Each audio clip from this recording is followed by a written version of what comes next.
In the previous section, you were introduced to Tom, our case study for the week.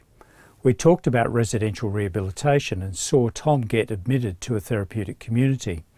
I'm going to take a couple of steps back and look at the decisions that resulted in selection of the therapeutic community as the preferred treatment option for Tom. Then we'll look at the options that might be considered for Tom in the future, depending on how his recovery progresses. Tom is an example of a situation that is, unfortunately, fairly common in addiction. He has many of the factors that increase the risk of substance abuse and very few of the protective factors. He comes from a dysfunctional family background. His father left when he was a baby, and Tom's stepfather was physically abusive towards Tom, with the result that Tom left home as a teenager.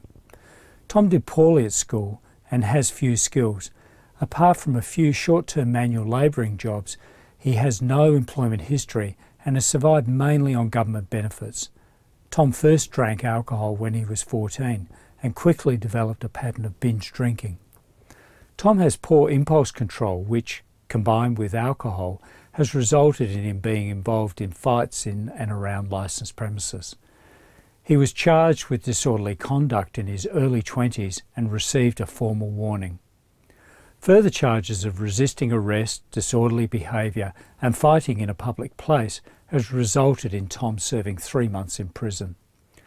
Since he was released, he's been unemployed and homeless. He has been sleeping rough in emergency shelters or on a friend's couch when he can manage it. He resumed drinking, mainly cheap wine, and came to the attention of police as a result of being intoxicated in a public place. While detained in the City Watch House, Tom's alcohol and other drug use was assessed. During the assessment, Tom identified his drinking and poor anger management as the basis of his problems. He did not want to go back to prison, and this was the source of motivation to seek treatment.